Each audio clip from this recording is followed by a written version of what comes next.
Y seguimos con más de El Mundo Ahora de France 24 en español. Les saluda Luis Méndez Urich y estaré con ustedes para ofrecerle detalles de lo que ha sido noticia en el mundo durante las últimas horas. A continuación, nuestros titulares. Irán en cuenta regresiva. En pocas horas volverán a entrar en vigor las sanciones contra Teherán tras el fracaso de las negociaciones con las principales potencias europeas que pidieron garantías sobre el programa nuclear iraní. Masoud Pezeshkian aseguró que la nación encontrará solución a los bloqueos. Desde Naciones Unidas, Rusia responde a las acusaciones de países europeos sobre un presunto plan para atacar Europa. Ante la Asamblea General, el canciller Sergei Lavrov negó los señalamientos de presuntas violaciones del espacio aéreo del viejo continente y advirtió que cualquier agresión a Moscú enfrentará una respuesta decisiva. Al menos 36 personas murieron en India luego de producirse una estampida durante un acto de campaña en el estado de Tamil Nadu. La actividad forma parte de la campaña del actor Vijay, quien aspira a un cargo en las elecciones regionales a celebrarse el próximo año.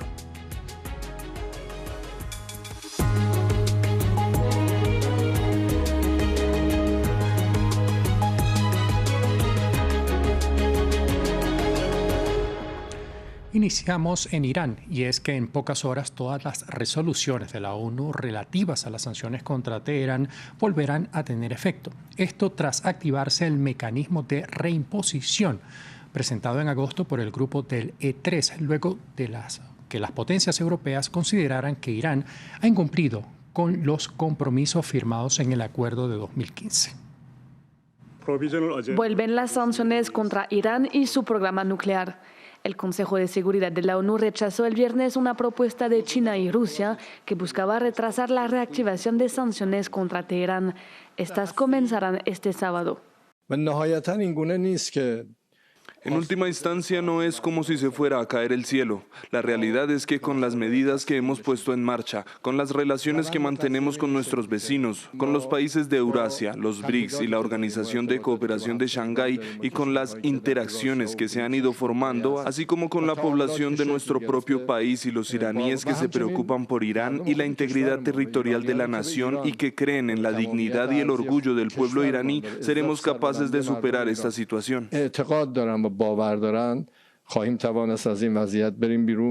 Reino Unido, Alemania y Francia, conocidos como el E3, acusan a Teherán de incumplir las condiciones del acuerdo nuclear con Irán firmado en 2015. Los tres países reactivaron el mecanismo de reimposición que dicta la congelación de activos y la suspensión de acuerdos y venta de armas, entre otras medidas. Tras 5 rondas de diálogos con Estados Unidos, Irán denuncia que se ha traicionado la diplomacia. La Organización Internacional de Energía Atómica ha publicado 15 informes que confirman el pleno cumplimiento por parte de Irán. Ningún otro programa nuclear ha sido inspeccionado más. Israel, con el respaldo de Estados Unidos, atacó instalaciones nucleares en Irán y asesinó a nuestros científicos, entre los que había mujeres y niños. La activación de este mecanismo es ilegal y debe considerarse nula y sin efecto. En la Asamblea General de la ONU, el presidente iraní aseguró que su país no intentará obtener una bomba atómica. Irán enriquece uranio a más del 60%, una cantidad que está muy por encima del porcentaje necesario para un uso civil. La Defensa Civil en la Franja de Gaza informó que los ataques israelíes de este sábado han dejado al menos 70 muertos, 38 de ellos en la ciudad de Gaza. Todo esto ocurre un día después del discurso del primer ministro israelí Benjamin Netanyahu ante la ONU y en la previa a la reunión que este sostendrá con Donald Trump el próximo lunes. Maxime Blubinet tiene los detalles. Un día después del polémico discurso del primer ministro israelí ante la ONU, continúa la ofensiva israelí en Gaza. El asedio de la ciudad principal de la franja se intensifica mientras cientos de miles de personas fueron forzadas a huir de la urbe. Defensa Civil reportó el sábado decenas de muertos, la mayoría en la ciudad de Gaza. Estábamos durmiendo al amanecer a las 4:30 de la madrugada y cuando nos despertamos nos encontramos con una explosión en la zona. Los escombros se derrumbaron sobre nuestro piso y por voluntad de Dios algunos sobrevivieron, mientras que el resto murieron mártires. ¿Qué se supone que debemos hacer? Un bebé de 3 meses y de repente una pared se le cae encima. ¿Qué se puede hacer en una situación así? Según el hospital Al-Auda y Al-Shifa, varias personas murieron en bombardeos contra sus hogares, entre ellos 9 miembros de una misma familia en el campo de refugiados de Nusayrat. Por otra parte, la ONG Médicos Sin Fronteras anunció el viernes que suspenderá sus actividades en la ciudad de Gaza, frente a la dificultad de operar en medio del asedio. Sin embargo, destacó que seguirá trabajando en otros puntos del enclave. La ofensiva israelí nos obligó a suspender nuestras actividades médicas en Ciudad de Gaza. Sin embargo, seguimos brindando atención en otros puntos del territorio de la Franja de Gaza. La intensificación de los ataques israelíes ocurre tras el anuncio de Benjamin Netanyahu sobre la idea de terminar el trabajo contra Hamas en la Franja de Gaza. Los países de la Unión Europea, además de Ucrania, acordaron sobre la necesidad urgente de crear un sistema de defensa antidrones. Esta decisión se produce tras una serie de incidentes en los que drones no autorizados han vulnerado la seguridad de las fronteras y aeropuertos en Europa. Rusia sigue en el foco de las acusaciones de estar detrás de algunos de estos hechos. Los drones han sobrevolado Polonia, los países bálticos e incluso Dinamarca y Noruega. Rusia es acusada de estar detrás de algunos de estos incidentes, pero niega que los vuelos fueran intencionales. Ya sea una prueba o una provocación, una cosa está clara: Europa está reforzando sus defensas. El viernes, los ministros de la Unión Europea y Kiev acordaron desarrollar un sistema de defensa antidrones a lo largo de las fronteras con Rusia y Ucrania. Hemos acordado los puntos más importantes: la vigilancia del flanco oriental con el sistema de drones como eje central y prioridad actual beneficiará a toda Europa. Junto con nuestros socios más cercanos y la valiosa experiencia de Ucrania, alcanzaremos un consenso sobre su diseño. El llamado sistema de drones es una barrera de defensa electrónica que se extendería a lo largo del flanco oriental de Europa. Utilizará sensores para detectar, rastrear e interferir con los drones enemigos. Y si es necesario, derribarlos. Hungría, miembro de la Unión Europea, ha evitado criticar a Rusia. Para implementar este sistema, la Unión Europea tendrá que contar con Ucrania, que cada noche interviene cientos de drones rusos. Es uno de los pocos países europeos que ha desarrollado sus propios sistemas de defensa contra drones más económicos. Esto contrasta con los misiles y aviones de combate que la OTAN utilizó contra los drones rusos que recientemente entraron en Polonia. Los ucranianos son actualmente los mejores de Europa en la defensa contra todo tipo de drones. Estamos dispuestos a compartir nuestra experiencia con otros países que necesitan una protección fiable contra estas amenazas. Según funcionarios, el sistema podría estar operativo en un año, pero la incógnita principal es su coste. Bruselas aún no ha determinado los gastos, pero recientemente aprobó 150.000 millones de euros en préstamos, parte de los cuales podrían financiar la construcción de la barrera. Los líderes de la Unión Europea se reunirán en Copenhague el miércoles para seguir debatiendo el tema. Entre tanto, desde Naciones Unidas, el ministro de Relaciones ruso, Sergei Lavrov, volvió a negar que su país esté detrás de las incursiones aéreas en territorio europeo y advirtió que Moscú reaccionará a cualquier agresión por parte de Occidente.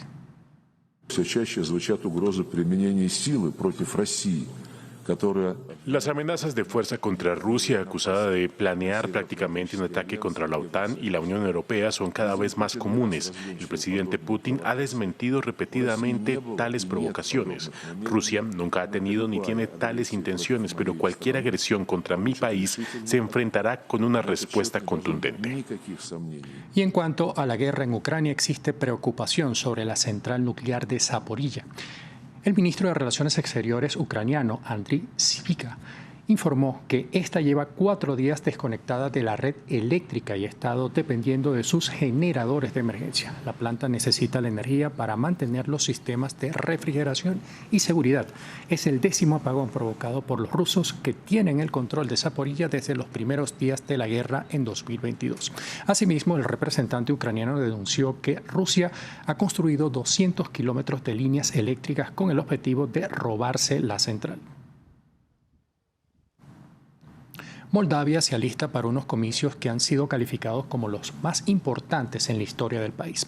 La nación de poco más de 2,4 millones de habitantes decidirá en las urnas si continúa con el proyecto europeísta del partido de la presidenta Maya Sandu o por el contrario da un giro y se acerca a Rusia en medio del temor producido por la guerra en Ucrania. Este proceso se llevará a cabo en medio de las denuncias de una presunta injerencia rusa en las elecciones y la expulsión de un partido de carácter prorruso bajo el argumento de financiación ilegal. Para conocer más detalles, veamos el siguiente reporte de nuestra enviada especial Elika Olavarría. Moldavia decidirá en las legislativas de mañana si sigue en su senda de acercamiento hacia la Unión Europea de la presidenta Maya Sandu o si bien le quita la mayoría al partido de la mandataria y en cambio se lo da al bloque patriótico prorruso que entre otras medidas propone abandonar el proceso de adhesión a la Unión Europea que inició la mandataria en el año 2022. El gobierno proeuropeo ha denunciado durante toda esta campaña electoral la injerencia rusa a través de noticias falsas, sobre todo en la red social TikTok, pero también a través de sitios falsos de información o el soborno de votantes.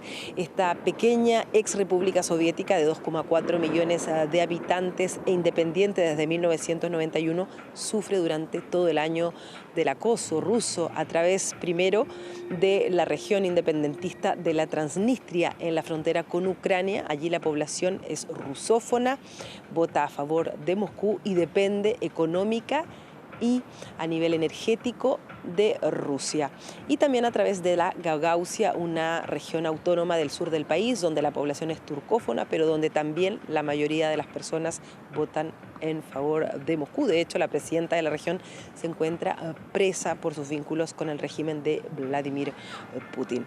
Dos factores claves, además, influirán en el resultado de este domingo. Primero, cuál será el voto de la diáspora, representa un 20% del electorado. En las presidenciales del año pasado votó a favor de Maya Sandu, sin embargo no se sabe si esa fidelidad se extenderá a los parlamentarios del partido de la mandataria. Y el otro factor es el voto que obtengan los partidos pivotes, el bloque Alternativa del alcalde de Chisinau, la capital, y también el partido del populista Renato Usati, que según las encuestas podrían obtener cerca de un 10% de los votos.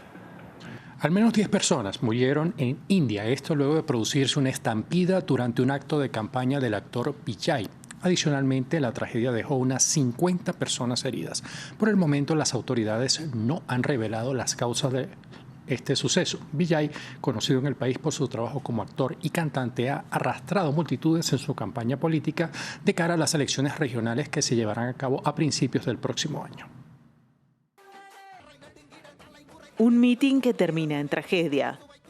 Decenas de personas murieron y otras resultaron heridas el sábado en un acto político del actor Tamil Vijay, quien está en campaña electoral. El encuentro, que formaba parte de su gira electoral por el estado de Tamil Nadu, en el extremo sur de la India, donde se celebrarán elecciones a inicio del próximo año. Una multitud se había congregado en la localidad de Karur para apoyar al representante del partido Tamilaga Vetri Kasagam, fundado el año pasado. Han muerto una treintena de personas, incluyendo niños y mujeres, y se están tomando las medidas pertinentes. El primer ministro del estado de Tamil Nadu dijo en un mensaje en X que se encontraba con el corazón apesadumbrado y agregó que había dado instrucciones a sus funcionarios para que prestaran asistencia médica urgente a las personas que se desmayaron durante el mitin. En tanto, el primer ministro indio también se expresó en redes sociales. El lamentable incidente ocurrido durante un mitin político en Karur, Tamil Nadu, es profundamente triste. Mis condolencias están con las familias que perdieron a sus seres queridos. Les deseo fuerza en este momento difícil. Rezo por una pronta recuperación para todos los heridos.